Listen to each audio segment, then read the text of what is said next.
These talks are all done on Zoom, and about halfway through this talk, you'll notice there's a bit of a glitch. We actually get to hear somebody else's audio. We get over that, and I've left it in just as a nice little indication that this isn't me sitting with a bunch of attentive students on the tatami in the zendo. It's us leading our lives, coming together on Zoom to share a moment. And that includes glitches, hiccups and all. I hope you enjoy the talk.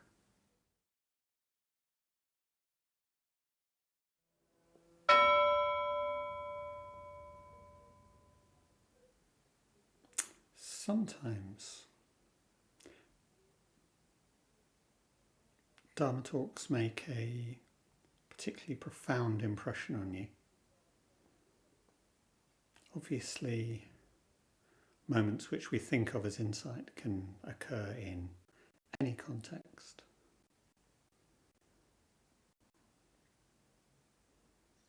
Yet, sometimes literally a word makes a real difference. So tonight I wanted to talk about a talk, one of Joko's talks, which had that effect on me. And I hadn't realised until I went back to it.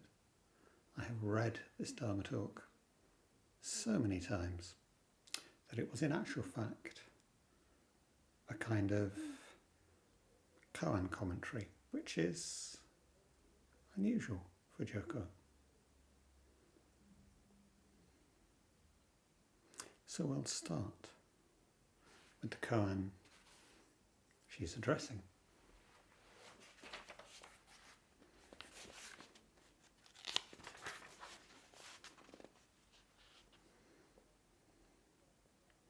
Master Kyogen said, "It's like a man up a tree, hanging from a branch with his mouth.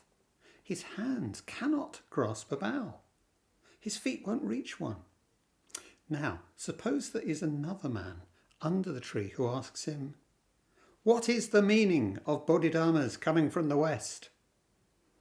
If he does not respond, he goes against the wish of the questioner. If he answers, he will lose his life. At such a time, how should he respond?"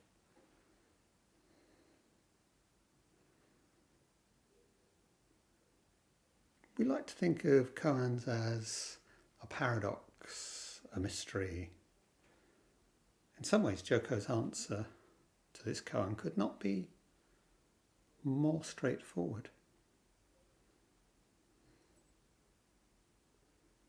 In some ways, it's easy to answer, but harder to live. And perhaps that's the point of this koan, certainly in terms of Joko's understanding of it. So she says, to approach this koan, I'll tell another story.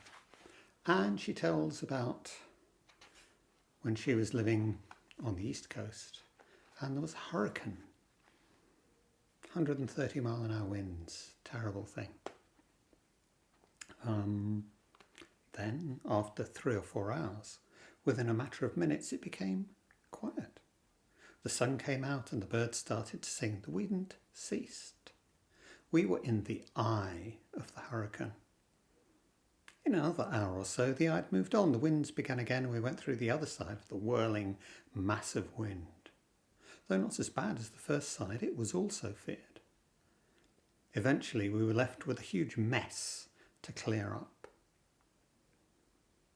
I learned later that sometimes pilots are accidentally caught in hurricanes, subjecting the plane and themselves to terrible stresses. When this happens, they often try to fly into the centre, the eye of the hurricane, to give themselves a little chance to recover. And in fact, this talk is called, in the book at least, The Eye of the Hurricane. So, she goes on. Most of us are like the man up the tree or the pilot in the plane, just holding on, hoping we'll make it out of the storm. We feel ourselves caught up in the buffetings of life. These may be natural occurrences such as severe illness. There may be difficulties in relationships which can seem quite unfair. From birth to death, we're caught in this swirling of winds, which is really what life is, an enormous energy moving and changing. Our aim is like that of the pilot, to protect ourselves and our plane. We don't want to stay where we are. So we do everything possible to preserve our own lives and the structure of our plane so that we can escape the hurricane. There is this enormously powerful thing that we call our life, and we're somewhere sitting in the middle of it, in our little plane, hoping to make our way through without being hurt.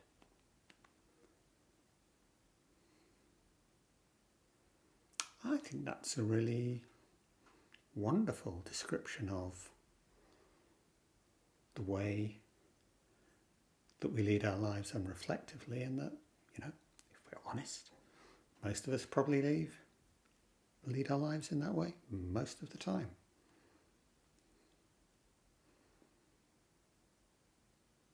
In terms of the approach that we've been using, well, look, yes, I'm separate. There's the world out there, there's the hurricane, and there's this thing I'm in charge of, this plane, and it's my job to control it, to keep control, to take charge, to set myself against whatever life throws at me. So there's life, there's the plane, and there's me. And it's a struggle. No wonder it's a struggle. The forces, the stresses on the fuselage are enormous, incredible. And we just want to make it out alive. And in fact, although Joko doesn't labour the point, we want to make it to the sweet spot, the safe spot, the eye of the hurricane, where it's quiet, where it's nice, where we can rest. Okay, suppose that instead of being in a plane, we were in a glider in the middle of that hurricane, without the control and power that an engine provides. We're caught up in the sweeping winds. If we have any idea that we're going to get out alive, we're foolish. Still, as long as we live within that enormous, massive wind, we have a good ride. Even with the fear and the terror, it can be exhilarating and joyful, like riding a roller coaster. The man up the tree holding on for dear life is like the pilot in the plane, desperately hoping he can save himself from the buffetings of life. And then he's asked, what is the meaning of life? How does he answer? How do we answer? As we live our lives and as we do zazen, we're trying to protect ourselves. This mind that thinks, pictures, gets excited, gets emotional, blames other people and feels like a victim is like the pilot in the airplane who's trying desperately to make his way through the hurricane. In such a life of tension and constriction, it takes everything we have just to survive. All of our attention is on ourselves and our control panel.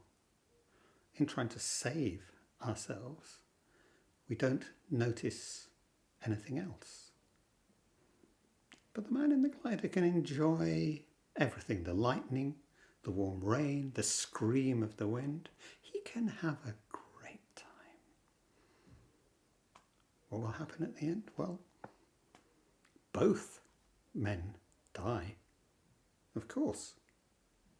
But which one knows the meaning of life? Who knows joy?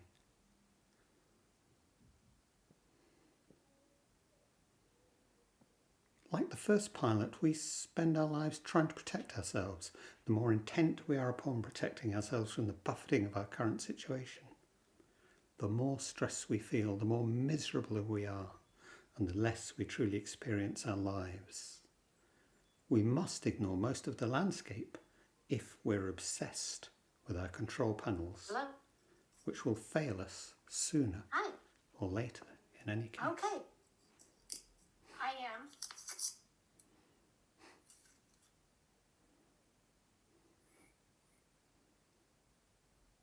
Are we good? Well, that's an interesting... Oh. What time would you be here?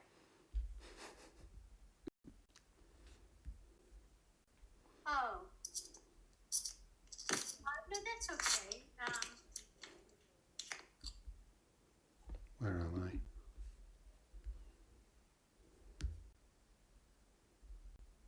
Let's see. There we go.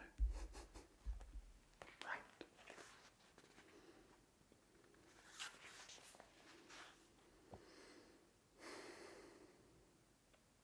Who knows joy? Like the first pilot, we spend our lives trying to protect ourselves.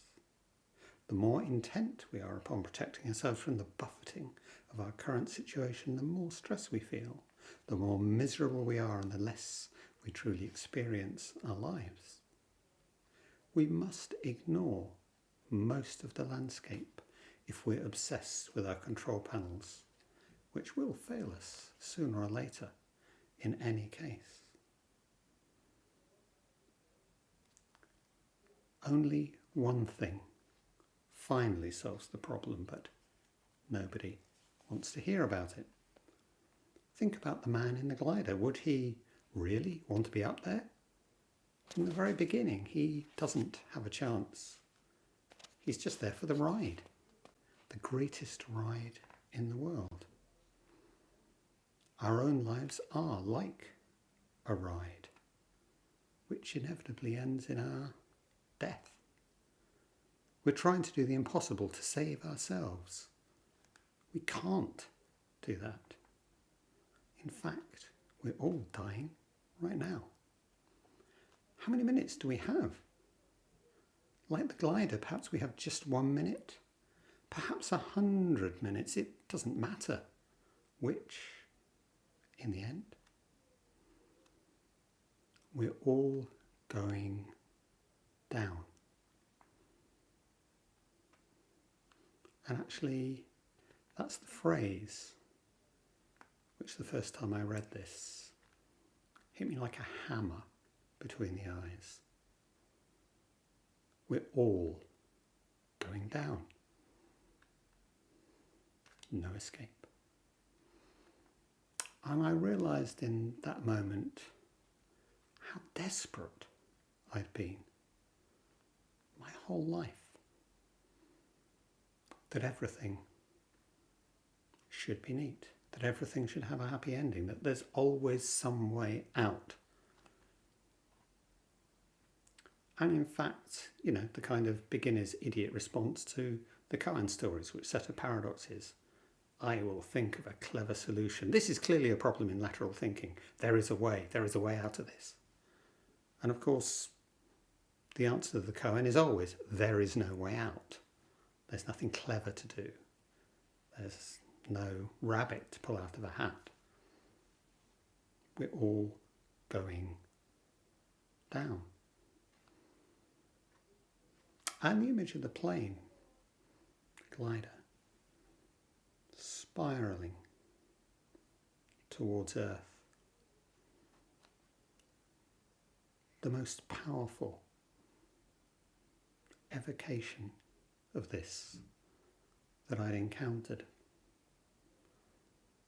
And I remembered when I was maybe 8, reading every astronomy book, every science book that the children's library had to offer me, and seeing demonstrated in pictures how in so many billion years the sun was going to expand into a red giant and burn the earth to a crisp. And my 8-year-old self being utterly utterly distraught at this. Couldn't cope. This was the end. This was true going down. No matter, how likely is it that even the human race will be around in so many billion years' time? It's pretty impossible. That didn't matter.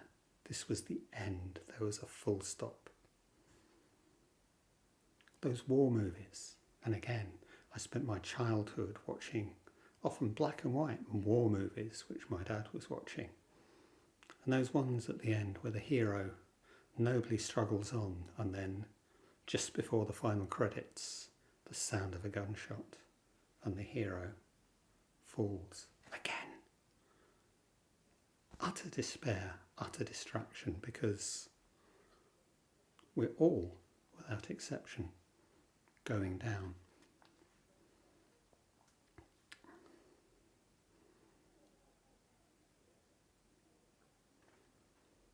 Joko says, but the one who can answer what is the meaning of life is the glider pilot, not the airplane pilot. The glider pilot will know before he crashes, and he will probably crash with.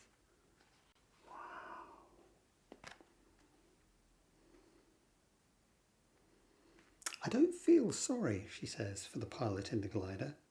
When he dies, at least he's lived. Now, no one can know what life is, but we can experience life directly. Only that is given to us as human beings, but we don't accept this gift. We don't experience our lives directly. Instead, we spend our lives protecting ourselves. When our protective systems break down, then we blame ourselves or others. And Joko often talks about blaming others, but here she's also talking about the irrelevance, the stupidity, the pointlessness, and in actual fact the harm of blaming ourselves too. We blame ourselves or we blame others. We have systems to cover up our problems. We're unwilling to face the pain of life directly. Do we turn away from our life? Do we turn towards it? In fact, when we face it directly, life is a great ride.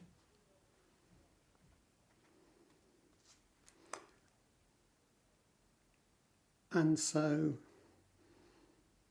after a while, I began to realise that instead of just simply rubbing my death in my face, what Joko is actually talking about here, though she is talking about that because we're all going down, is that fact in itself is a liberation into life.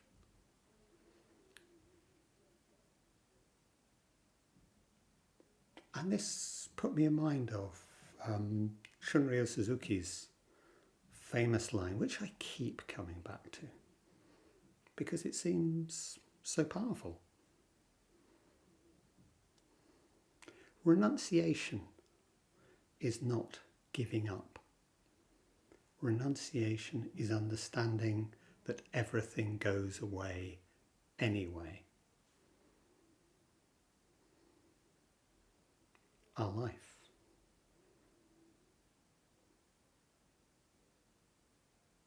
But if our life is the ride, then that's not a problem. And it's not that the job, that the aim is to get to the eye of the hurricane and stay there, calm but terrified, literally pushing the storm away, separating out from it.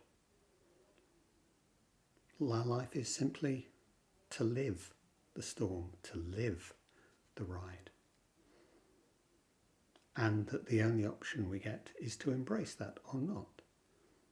And as I've said again 100 times, that doesn't mean we're going to enjoy all of it. And it's not simply a question of deciding that it's all fine. Because it's not, because that's just denial and repression and dissociation and all the rest of it, and that achieves precisely nothing. which is why we look towards. We look towards our life, what we see as its problems, the fear, the terror, the joy, the excitement of the ride. That put me in a mind of a saying of Ajahn Chah, just relayed by one of his students, I can't remember who, said, one day Ajahn Chah picked up a cup. He said, when you look at this, you see a cup. When I look at this, the cup is already broken. And again, you can see that in a horribly negative sense. Yes, it's all impermanent. The world will end. It's all falling apart around me. Or you can say, how wonderful. The cup came from earth. It will return to earth. While it's here, I use it. I enjoy it. I don't need to worry about breaking it. I'm mindful. I'm aware. I offer care. But at some point it will break. It's going away. That's not a problem. And the question is, can I hold my life in the way that Ajahn Chah holds that cup?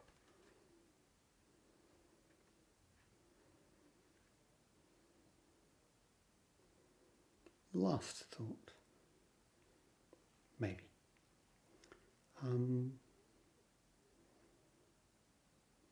Zen is often associated with the Japanese samurai, the kind of warrior caste.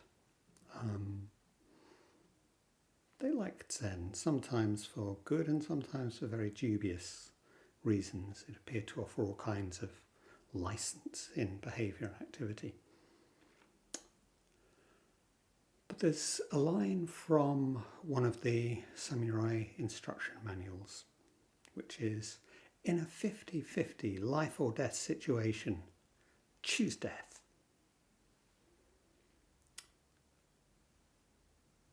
And in terms of the samurai, this is saying, don't hesitate, don't hold back. If you hesitate, if you try and decide whether to save yourself or attack, you're probably going to get killed anyway. Act. Just act. Go for it, we might say. Now, I don't like military metaphors, and I don't like military metaphors in Zen. I think they've bedeviled our understanding of the Japanese version of Chan. But I think this one's quite interesting because it does tie in exactly to what we've been saying. If I understand that my life is gone, if I understand that in one sense I'm already broken, then I can proceed without fear. And maybe that's what it comes down to, or at least in one sense. Again, we talk about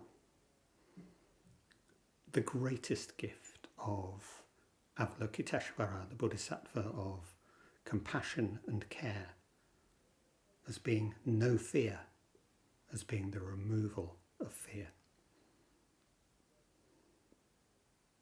And maybe in our relationship with death, in our relationship with our own death, it's not that we can be immortal. It's not that I'm going to a better place. It's not that somehow my death doesn't matter to me or my loved ones. It matters absolutely.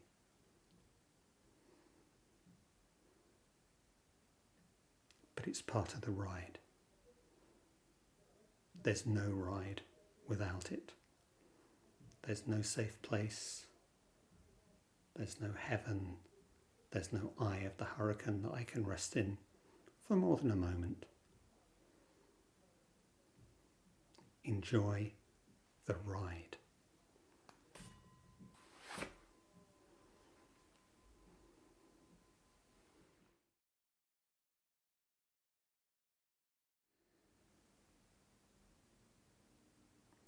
After these talks on Zoom, we always have a discussion.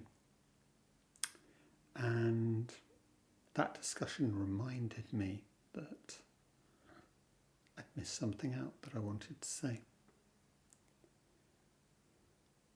We're all going down. In the original koan from the Gateless Gate, the guy is hanging by his teeth. Does he try to keep hanging on the tree, or does he answer the question, what is the meaning of life? Why did Bodhidharma come from the West, and in doing so lose his life? Well, Joko's commentary indicates absolutely clearly what Joko's answer is to this koan. He is obliged, he is obligated to answer the question. But actually, more than that, deeper than that, the only way he can live what's left of his life, be it a second, be it 10 seconds, be 100 years, is by living that life. But to do that, he has to respond to another human being. He has to speak. He has to enter into relationship with the world. And for me, that's the deeper meaning of the koan and of Joko's commentary, because the answer is easy. Actually living the answer. That's the real answer to the koan. And not just how do I live my life, given that we're all going down. How do I live a life in the world, sharing that world with other people? How about that ride?